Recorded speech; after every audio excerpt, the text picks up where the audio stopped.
All right, we are live. Welcome, everybody. Welcome, attendees. This is the last track of Confirm NYC 2021. You are in the public speaking in our new environment session, presented by Lauren Barnes, Sydney Zubich, and Jennifer Waters Farley. This is going to be an interactive session. I sat in on this last year at last year's Confirm, and it was just truly just such a wonderful sight to see these ladies empowering people and guiding attendees on how to become public speakers in a matter of 40 minutes. So we're in for a treat. Before we get started, I just want to thank and say a couple of words about our sponsor for this session. That is Messaging Architects, which is an eMazzanti company. You may have seen Carl co-presenting with Greg Smith earlier in the day, Carl Mazzanti. So Carl and his portfolio of companies have been tremendous supporters of ARMA, and we're thrilled to have them back here again this year. Messaging Architects has been providing professional consulting services around unstructured data and information governance for over 12 years. Discover your data wherever it resides through smart search and e-discovery tools that connect to multiple platforms, including Microsoft Exchange, Office 365, Box, Citrix, ShareFile, Google, Amazon, GroupWise, the works. So thank you, Messaging Architects. Really cool technology. You should check them out. Send them a note and stop by, say hello. They're very friendly. And check them out on our sponsors on the link here on the session and in our sponsors section. All right, let's get on with it. I'm going to ask that you, the speakers have asked that you can submit your questions throughout the presentation. So if you do that, just put them in the chat. I'll make sure that they see them, and whatever's left over, we'll handle it towards the end of the presentation. Okay, at this point, I'm going to bring up my good friend, Lauren Barnes. So Lauren is currently the Director of Information Governance at S&P Global and is also an adjunct professor at Queens College. Our next speaker is Cindy Shea Zubich. Cindy is the owner and principal of Unigrated Global, an information governance and records management service. And last, but certainly not least, is our friend Jennifer Waters Farley. Jennifer is the Information Governance Operations Manager for the U.S. East region for Latham & Watkins. And she spent her career at several law firms in New York City. Welcome, ladies. We're looking forward to the session. And at this point, I'm going to just bring up your slides, and then I'll step off. Take it. Hi, everybody. I'm Lauren Barnes, and it is absolutely a pleasure to be able to participate in Confirm NYC. Certainly my colleagues Cindy and Jennifer will say the same, but on behalf of all of us, we welcome this opportunity because we actually think that these speaking engagements by us, for us, actually matter in more ways than just sharing information. So if we can go to the next slide, and I will just speak a little bit to Aspire. So Aspire is a program that the New York Metro chapter launched, I think about 10 years ago. That was inspired by the fact that we had a ton of talent in the New York area, but not all of us were very good at public speaking or formulating a way to convey what we know out of hard-earned experience, a diligent study, and the like, as well as having the advantage of having folks come in to talk to us. We also wanted to nurture our own talents, so we launched Aspire to start building our skill sets in public speaking, and obviously, or should be obvious, we undertook it in a live, in-person environment.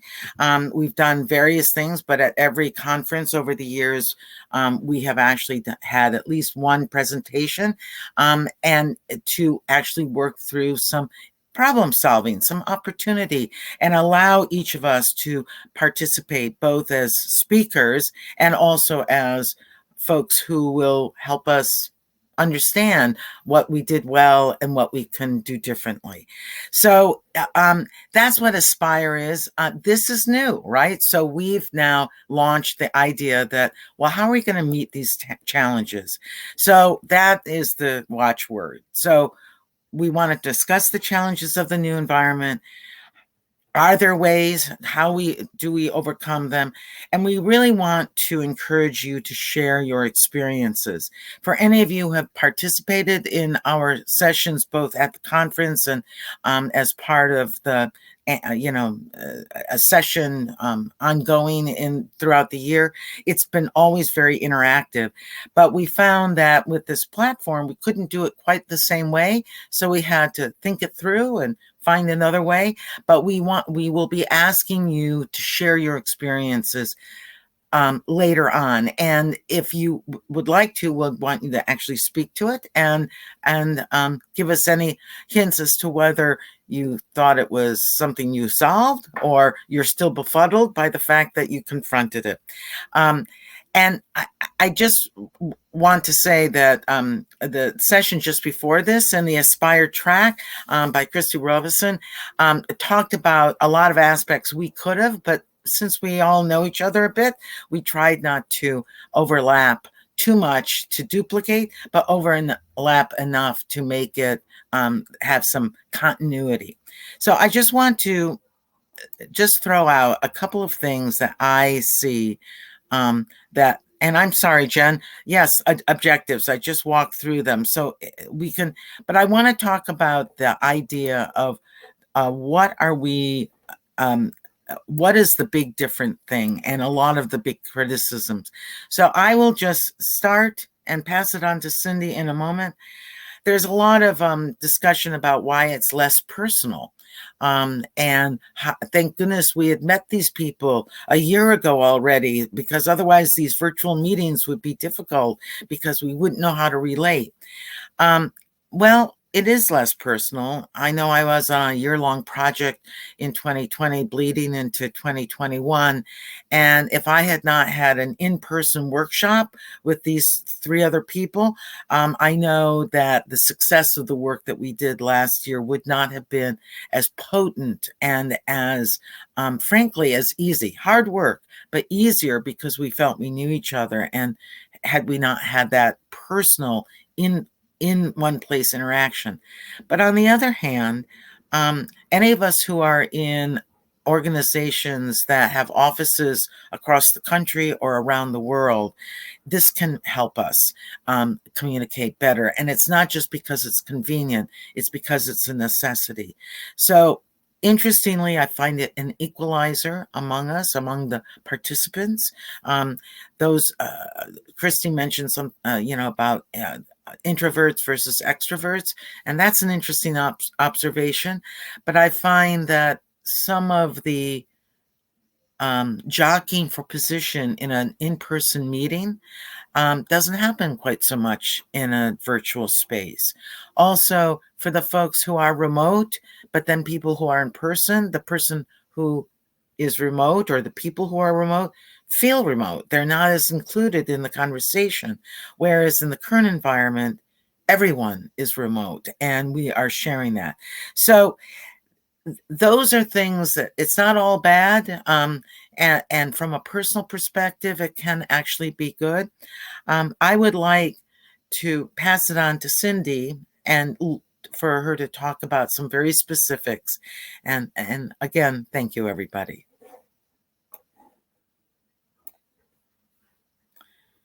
I think you're on mute, Cindy.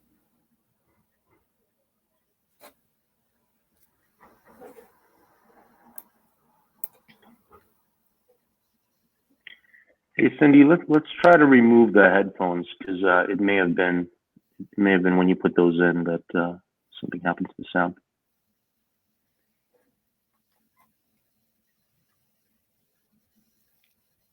You might have to unmute yourself now on StreamYard.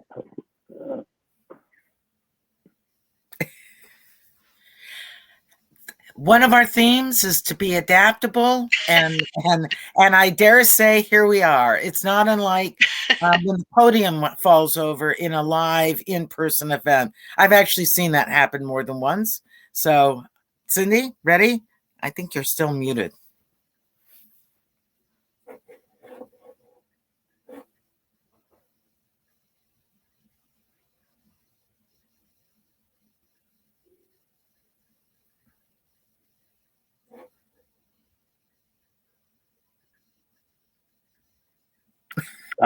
Cindy, the system is telling me that your mic is not connected. So maybe if you could click on the camera mic settings button, maybe you could work on that.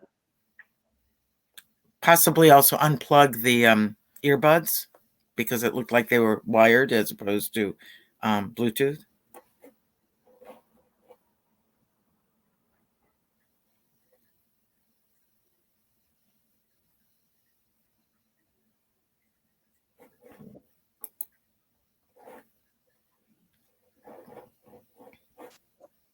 There you go. No, still no. It looks like you're unmuted. We still cannot hear you. We cannot hear you. Lauren, do you want to roll with new tools and platforms while Cindy gets connected, or should we give her a moment? I can start, and Cindy, as soon as you're with sound, interrupt me. One of the few times where we can be interruptive and not be disruptive.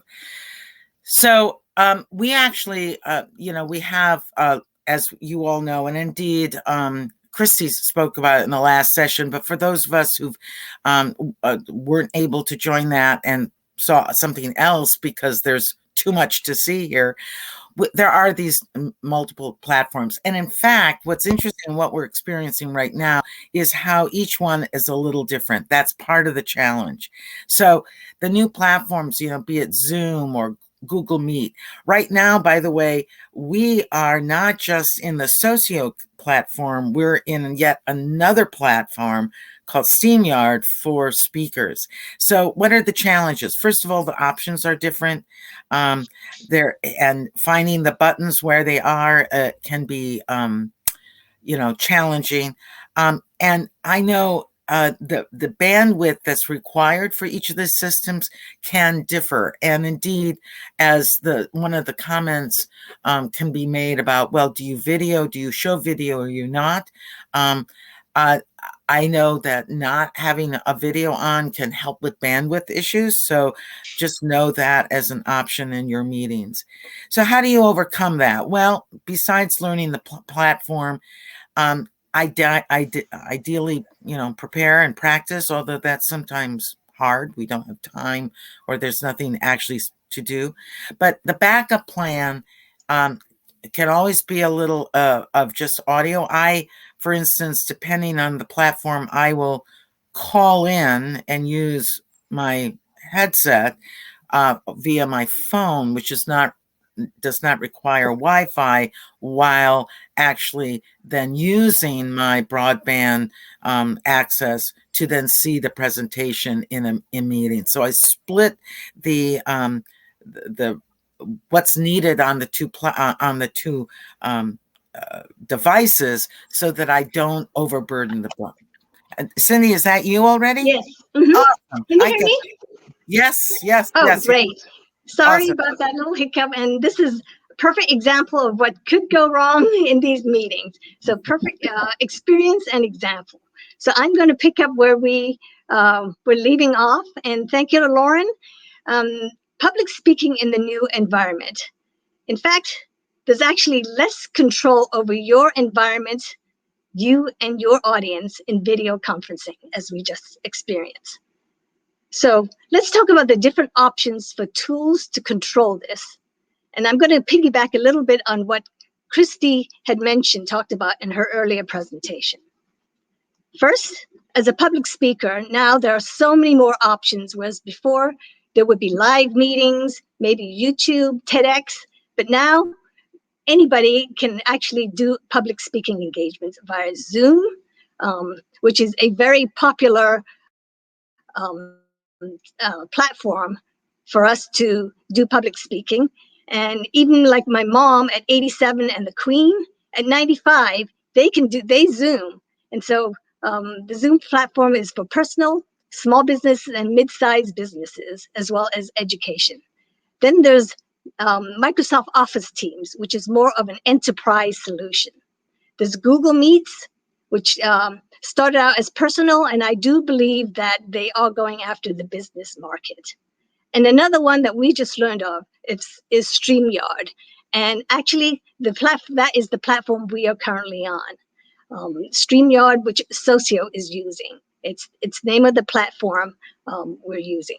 So there are many more that are entering the market, but in different niches. So what do you want to control with these options? The two things that are important when making when doing public speaking. One is your presence, and the other is controlling your audience. Jennifer and Lauren are going to talk about the audience in a little bit, but I would like to focus on the presence. In a live physical meeting, usually if you go on stage or you enter the room, you're able to control your presence, commanding the audience using hand gestures and different methods. But in video conferencing, you're more limited to what you can control. And you're basically limited to the box on the screen. It's a fixed space. So what are the capabilities for controlling this with the various tools?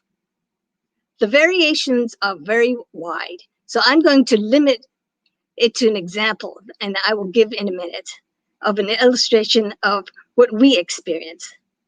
But think of the tools options as the event venues. For example, if you were going live, you would think about, are you presenting at a convention center, at a conference room, in a classroom, or in an auditorium? So think of your tools as venues that you will be presenting at. But in most instances, you don't have a choice for the venue. It is dictated by whoever is hosting the event. So I'm going to share an example of what happened to us when we were putting on this presentation. So a couple of months ago, we had committed to doing this presentation, and then we had actually come up with an approach, a program that we were going to do. And last week, we went through a dry run. And during the dry run, we discovered that the solution that we were planning on using, which was the Zoom meeting, was not compatible to what we had designed. So what we tried our best to try and fit it into this new platform in StreamYard, but it just didn't work out.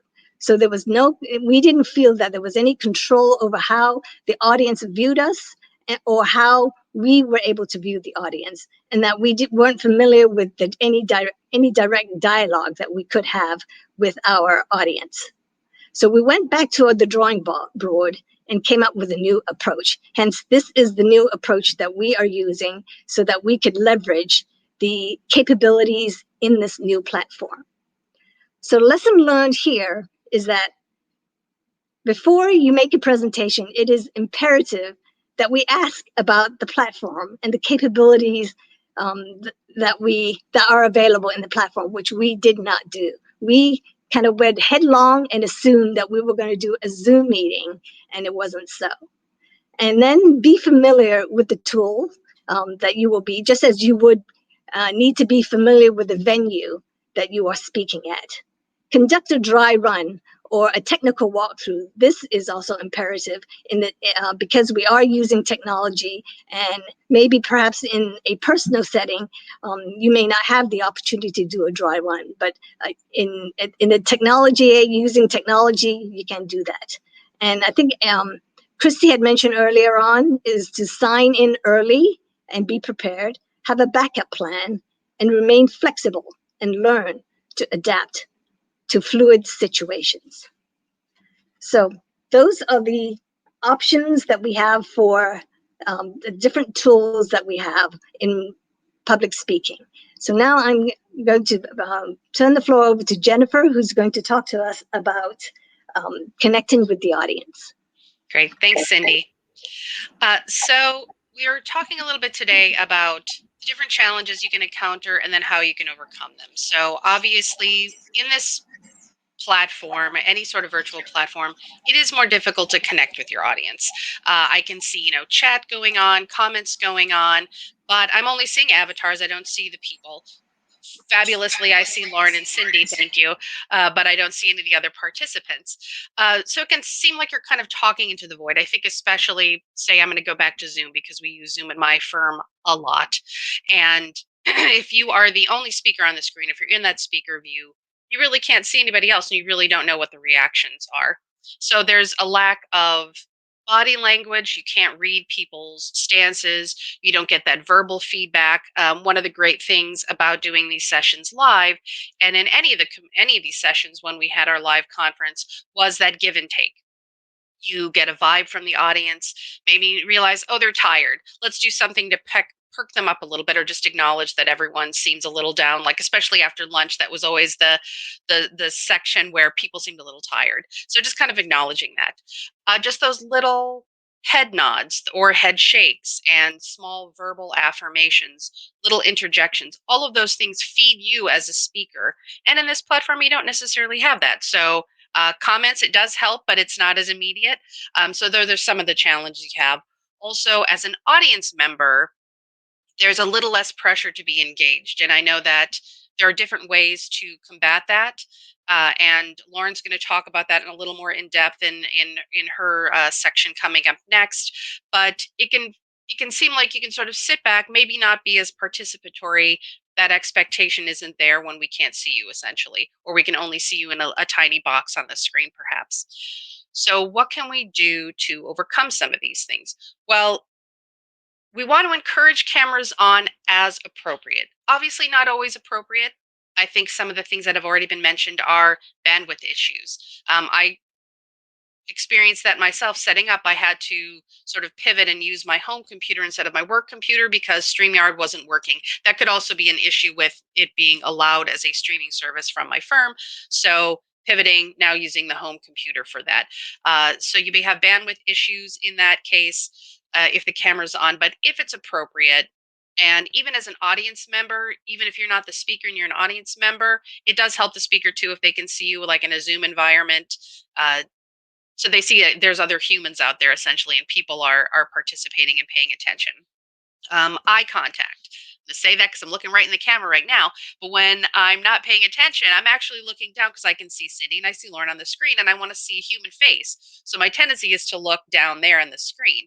But even if that's the case, and again, people I think are very flexible and forgiving, but as much as possible, maybe give that camera a look so that people see, oh, you're engaging with me too, not just, the wall or the floor or whatever is going on. So I think that also helps, just to have that awareness of where you're going. Vocal energy is very important in a virtual environment. In person too, for sure, but in a virtual environment, I think it's even more important because, again, got that little bit of distance between you and your audience, and giving it that additional vocal energy is really important in that case to kind of keep everybody connect with your folks that you're speaking with, and kind of keep them engaged. Having good posture, sitting up, not being like this in your chair when you're speaking, or sorry, no, there's like this sunshine line right there on me. Nice. That's very important because it looks like you're engaged. If you don't look engaged as a speaker, the people that you're speaking to may not be as engaged either, really, and connect with you. One thing I'll mention is the use of self view. Now, here I have the advantage, I can see all of us on the screen. And in Zoom, you have the option, and some of the other platforms, to either see self view or to not self view. I think you have to use your best judgment.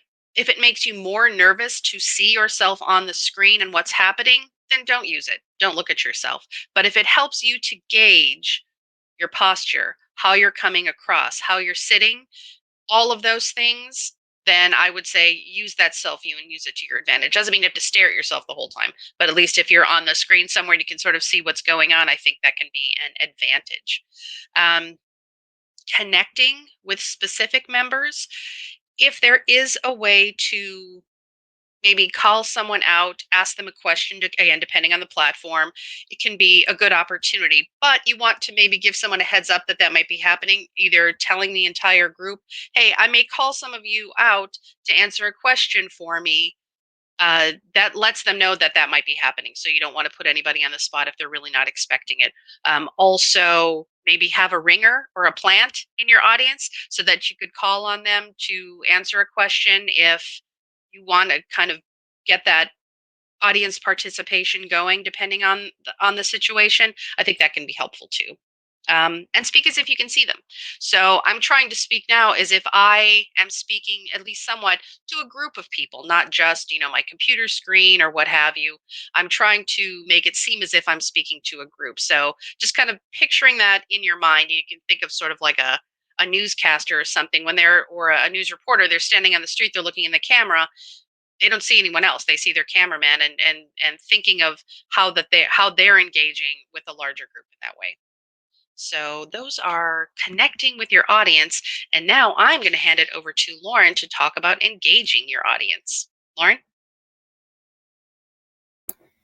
And true to form, I actually did remember to be unmuted. So I'm so proud of myself. I'm just saying. So how do you engage with your audience? So the calling out is actually an interesting one, and I'm going to touch on that in a minute a little bit more. But it's so easy for folks to tune out and not be engaged. Also, you have to sort of define, what do you mean engagement? I mean, I know for one, in the pre-COVID era, low those many months ago, you'd have an in-person meeting, and even if they were there in person, they may still be managing email on their phone. And so honestly, I didn't necessarily think they were particularly engaged at that moment or not. So what does it say about what I was talking about, or what does it say about them and their ability and willingness to engage? So I think it goes both ways. Sometimes not having cameras on allow us to be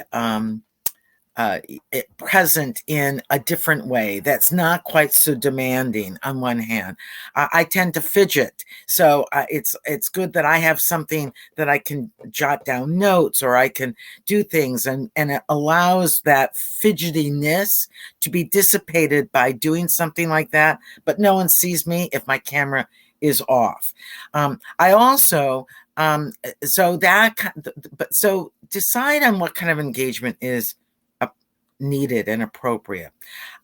So in general, folks say encourage cameras on if it's applicable.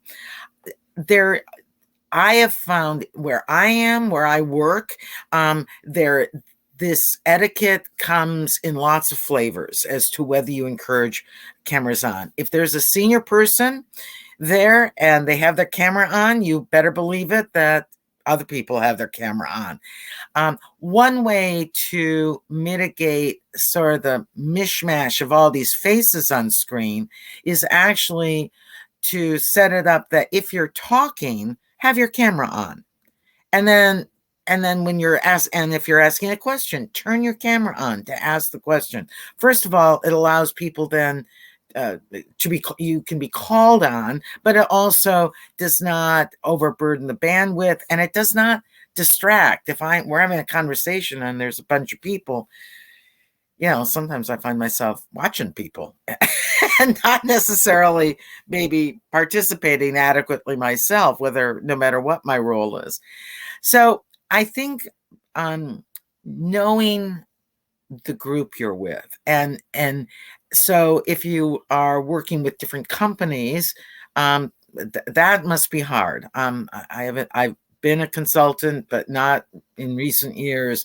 I know it's hard to manage that understanding of the environment, the culture, anyway. And with virtual meetings, I would imagine it would be harder. But even in our own companies or organizations, there are different departments. There are the folks, who deal with our clients or our customers, who are the breadwinners, the rainmakers or whatever, the stars of the reason why the organization exists. And then there's folks who are in the background. And and those differences will also maybe color how people respond to cameras on and what that energy is in a given meeting. I have found a couple of things that are helpful, both to engage me and to engage others. Firstly, the being early and on time to meetings, that's a no-brainer. But when you are in that meeting and not everyone is there, there can be a choice to just be silent or to begin to break the ice. And whether you are the organizer or not, there are ways to do that. Personally, I guess it's my English background of many generations ago. I like to talk about the weather. It's non-controversial, and there's a way of actually addressing how are you doing with the storms in Texas? How are you? Is it hot? Is it cold and rainy in London? You can ask these questions or engage on what is the weather like there, and people can, then there's a breaking of the ice. And once you have your quorum or the organizer is there, you can then just say, all right, let's get to the business at hand. And that opens up people without obligation to chat. And I will go to people and ask them specifically. So George, you're in Utah. So what's going on? Is it snowing there still? I will call out people to get them to talk about something that's not going to be controversial. So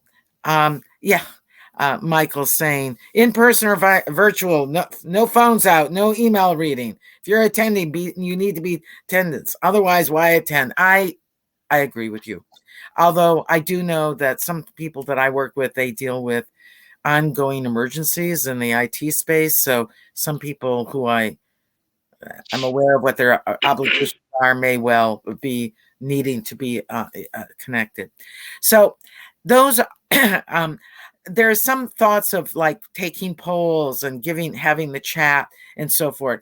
If you're doing a presentation and you want to take a poll to make sure people are paying attention, or you want to have a bunch of questions out there and have people try and answer them, even like a friendly pop quiz, and to see where things are, how things are landing in your audience, that's always a good idea, but sometimes it can take away to the flow of what you're talking about. So you need to make that decision.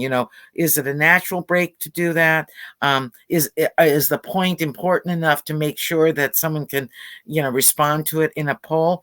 There's no wrong answer. I just think that you need to make that decision. And the best is to plant someone with some questions ahead of time so that you can get yourselves going. So I'm sharing some of these things to encourage people in a moment after I hand it off to Cindy to be willing to share some of your experiences. All of us have seen and done good and stupid things, and stupid with a small s, goofy, like oops things. And as Cindy said, you learn not to do them once you've done them. But those lessons learned are equally as good as a best practices conversation. So with that, Cindy, I hand it over to you. Okay, thank you. And I think we are going to now invite the audience to participate and share their experience. So even as we speak, in this meeting, we had some experiences with glitches that have occurred. So we want to hear from you, the audience. your good, some good things, bad things that have happened to you, so that you can share it with us and with others. And to say what the Queen says, keep calm and carry on, is what she says. In when you come across glitches or difficulties, just carry on and move forward. So if you would like to share your experience, how you've overcome some of the challenges that you faced, please set up the virtual stage and volunteer to speak. Click on the session volunteer speakers link under the link section of this section. If you scroll down to the chat, you will be able to see the link. Do we have any volunteers? I've seen in the chat that there's a lot of good comments, and it would be great to even hear from some of those folks who've offered some insight from their own experience and background. This really, ordinarily, this would be a highly interactive session, and again, we're adapting to the technology and the platform, but this is an opportunity. So I want to encourage folks who've already even made comments to raise your hand. Or if you have questions, please let us know.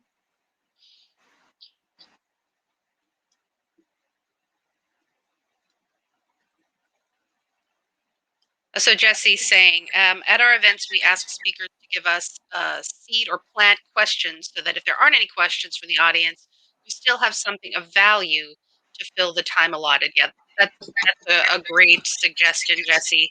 I think we kind of both mentioned, for Lauren and I, something about having like that audience plant or having a ringer in there somewhere where that person can ask a question, or bring up a topic, share an experience, for example, at a time where maybe there's some time to fill, or not even just like, oh, it's blank time, but just to, again, encourage that participation from everybody.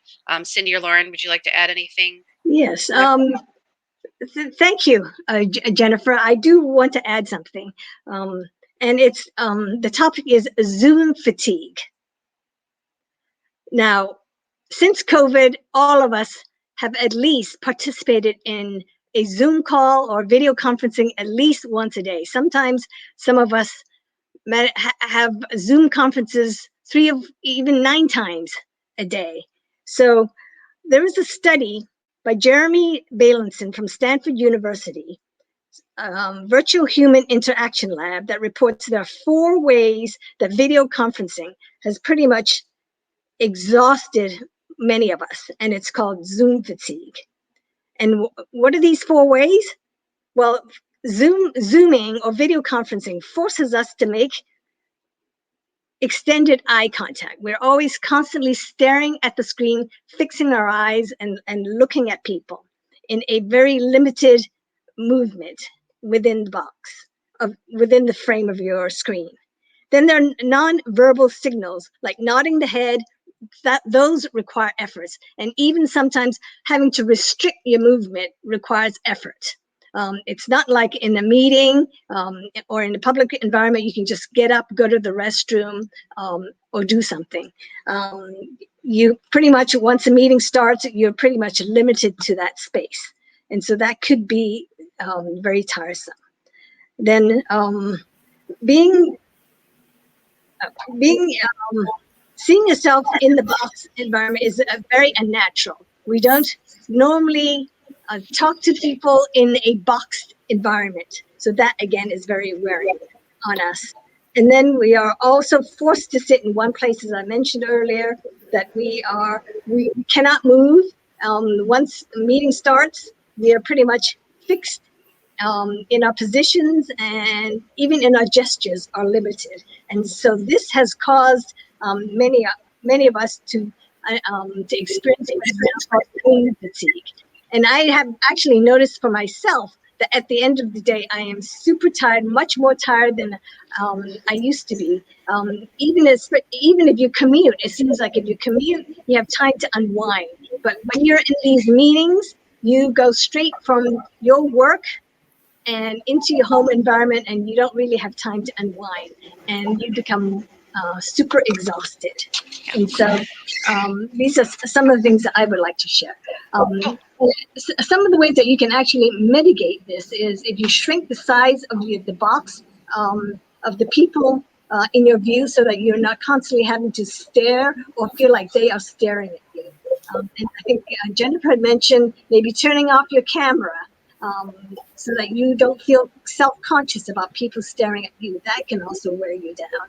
And then, Cindy, I wanted to let you know that, and you probably can't see it on the screen because, but there are 2 people lined up to share their experience. So I want to make sure that we give them enough time. So okay, sure. Right, so that that we can have the advantage of their story, whatever that might be. Okay. Oh, thank you, Lauren. Yes, I'm not able to see that. So why don't we just move right into having the person share their experience? Cool. So first we have Glenn Fisher. Hi, everybody. Just really quickly, I know we're running short on time, but I was going to share one experience I had. It was 2019. I was able to present at the InfoCon conference down in Tennessee. And obviously I prepared, and this was in person. And we got to the time of the session, and they were not able to find my slide deck. They didn't have it loaded. So I was actually really calm, and I had printed out a copy of my slide deck in the event that I actually had to speak from that and just use that as a reference point. So just a little tip that, always have that ready in case, nowadays, if there's a technology issue where you're not able to show the slide deck, or if there's something in person where you don't have that, you can fall back on that. So just wanted to share that. Great. Thanks, Glenn. That's great advice. And I think next we have Christy Robeson. Hi, good morning, good afternoon. Hi, Christy. I presented the previous topic on some best practices, and I thought I'd share a comment about my presentation. So I have recently received a new computer and set it up this weekend, was using it effectively, this week for lots of connected meetings, both audio and video. But it wasn't until this morning that my main webcam decided not to work on the browser through the StreamYard app. So I think with like 1 minute ticking down before showtime, I needed to hurry up and move my laptop over and switch cameras and update microphones. And that can be really stressful to a host or a presenter right before you're speaking. I tend to use that as an excuse to beat myself up. So I'm learning not to do that, just to let it go and not worry if a technology isn't working the way that it's supposed to, because it's going to happen to everybody at some point, and probably more than once. So just learn to be flexible and roll with those situations as they come up. Thank you. Great. Thanks, Christy. That's really, really true. Thank you. And we also have Bill Belmonte. Hi, Bill. Oh, we can't hear you, Bill.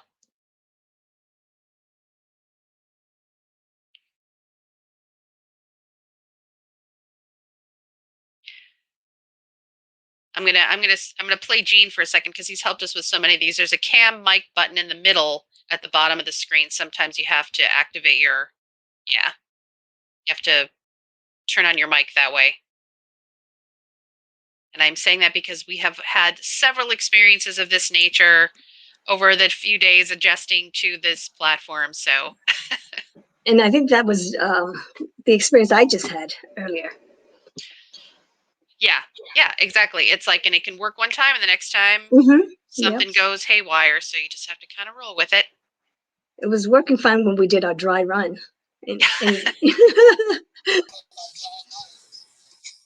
Bill. Hi, can you hear me now? Yes, excellent. All right, great. I had a little technical issue there. This is great because I came on to say that I was not prepared to speak today. I was just going to be a fly on the wall. And so I am sitting here as an example. Don't wear a flannel shirt when you attend a conference. Make sure you put on your business attire anyhow, because you might be asked to participate at some time where you're not planning. So This is a live example of what not to do. Well, I have It to looks say, very Bill, nice. it's a royal Stuart tartan plaid, at least what I can tell in the picture, and it's classic. So I think you're good, and it's wintertime, Bill. So anyhow, thank you for letting me participate. And I wasn't going to click the link because I wasn't dressed, and I said, well, let me do it anyhow. So. Well, we're glad you did. Thank you, Bill. All right. I don't know if we have Hey, anyone folks. else. Hey, Gene. There's Gene. Hi, sorry, it's Hello. me. Yeah, sorry to barge in, but we are running right towards the end of our allotted time here. I also want to extend my thanks to Bill and Christy and our own Glenn for stepping up and volunteering. It's not always easy if you're not used to it. What can I say? You guys are practicing what you preach. This is, doing it in practice. This has been terrific session. Nothing can compensate for the live experience of, being in a room full of people and standing up on stage and delivering a presentation. However, I don't have to tell you guys, right? The world we live in, this is just as important to know how to conduct yourself and how to conduct an effective dialogue over, virtual platform like this. And this was very informative and a terrific session, and we thank you for taking your time and your expertise to share that with us. We're all better for it. We also want to say once again, thank you to our sponsors for this session, Messaging Architects, Imazanti Company, and everybody over at Carl's portfolio of companies. Thank you guys. Couldn't have been possible without you. And this concludes this session. Thank you all very much. Again, ladies, great job. It's good to see everybody. Thank you, Gene. Thanks for all your help and everything. Bye, everybody. Yeah, thank you. Thank you. Have a great day. Bye-bye. Bye. Bye.